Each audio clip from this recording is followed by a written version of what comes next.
Hello everybody and welcome to today's puzzle challenge from chessuniversity.com. My name is Ryan Murphy, and at the start of this week we're going to be presenting a tactical position for players rated under 1,000. And just like in the previous videos, everyone's free to chime in and offer their comments on what they think the solution is, regardless of level or experience. So the position that we have on the board here is white to play and win. It's the beginning of the week, so it's a pretty easy one. And it comes from the game played between Hu and Wang on chess.com in an online blitz tournament. And for some context, I'm just going to go through the opening. This game was relatively short. It was actually a 10-move game. White won on move number 10. So we're going to just see how we got here and see where either side could have improved in the opening. So let's rewind here. The game started off as a Sicilian. Knight f3, knight c6, which offers a couple of different Sicilian variations. White can go into the open Sicilian, as they attempted to with d4, and then after the capture, which is the best move for black by far, nothing's even remotely close as a second, white usually takes back with the knight, and then black has the option of playing for the Sveshnikov. They can start with knight f6 and then e5, which is the Sveshnikov, or the Kalashnikov, which is e5 immediately. And then white usually goes for this idea, trying to get to the d6 square. And as I said, there's also this, which is the Sveshnikov. Very popular opening, and we saw in the World Championship match that this was sort of reborn in a different style by Team Caruana. So going back, that's the most popular thing that's going to happen after this move order. Though I should also say that here there's the option of going for the classical Sicilian if black wants to do that. Okay, so those are the most common things that will happen here. Another one which is very popular, which you also probably saw if you were following the last World Championship match, is the Rossolimo, which is bishop b5, not entering an open Sicilian, keeping things slightly more, I guess, positional if you want to say. Though there's still a lot of theory here as well. The main idea for white is to take on c6 and double the black pawns, and then try to get influence on the dark squares. Okay, so after d4, by far the best move is to take the pawn, but black made probably what I'm going to guess is a mouse slip, or a big oversight, one or the other. Perhaps they're worried that like pawn takes pawn and they lose their c5 pawn, but of course like the easiest way to remedy that is to take on d4. Some people in this position will play e6. I've seen this a lot from newer players, and their thought process is something along the lines of, if my opponent takes me, then I'll take back and my bishop's great, pointing on this nice diagonal. The problem with that kind of thinking, though, is that in chess, your opponent doesn't have to take you just because you offer a trade. And in this position and other similar positions, the move d5 would be very uncomfortable for black. So that's why you got to get rid of these pawns in the center. In the opening, if you do not block the e5 square or the d5 square with a pawn, or you don't trade, in this case, the c5 pawn for the d4 pawn, or the e5 pawn for the d4 pawn, and you allow white to keep these two pawns together, then your pieces, like specifically this knight, are going to get kicked around a lot. You're going to lose a lot of time in the opening, and that can snowball very quickly. So c4 was played. Obviously, bishop takes c4, winning a pawn. Now white's a pawn up, has the dream center, and is ahead in development. So this position's already pretty much busted for black. Here black goes e6, which in general is not a bad idea, trying to block the diagonal for the bishop, which was eyeing the f7 square.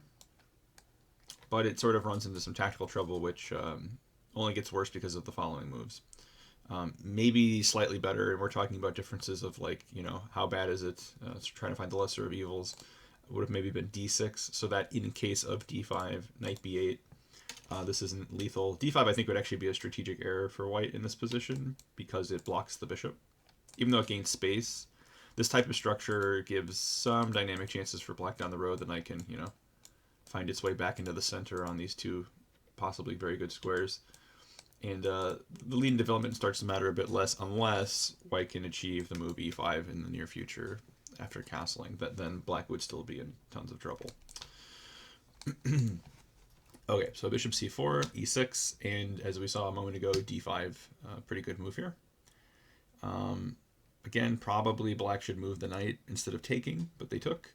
And the problem with this is now, even though this didn't really bear out in the game, the e file is open, and because white has more pieces out, they would in theory be able to castle and get the rook to e1 with check before black can get their king to safety.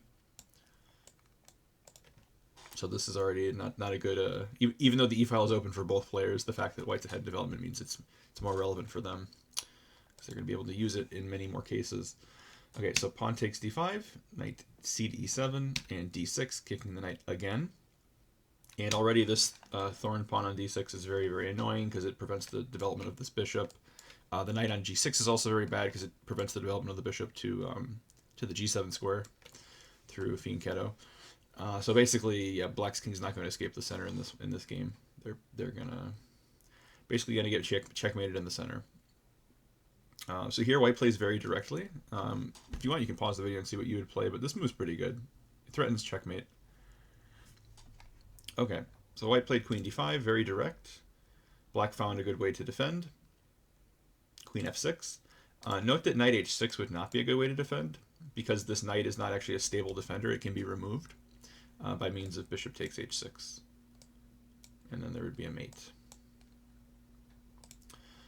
So queen f6 was played. Bishop g5 was a tricky move that white tried. Just attacking the queen, basically. Offering up a pawn on b2, which was accepted. But what do you guys think black should have done here? Now, again, this isn't quite our puzzle position. We're one move away from the setup we started on. But how do you think black should defend themselves here? It looks very difficult. It doesn't look like there's a good way for the queen to keep its defensive job. But there's one good move here for black. All right. So we'll notice here that, white went for a very aggressive attack. They've got a lot of pieces out in the center, kind of just bullying black's queen. But the only problem really in white's position is their king is also still in the center. So the move queen e6 check was available, which would have immediately forced a queen exchange and would have eliminated at least a lot of the immediate danger from black's position.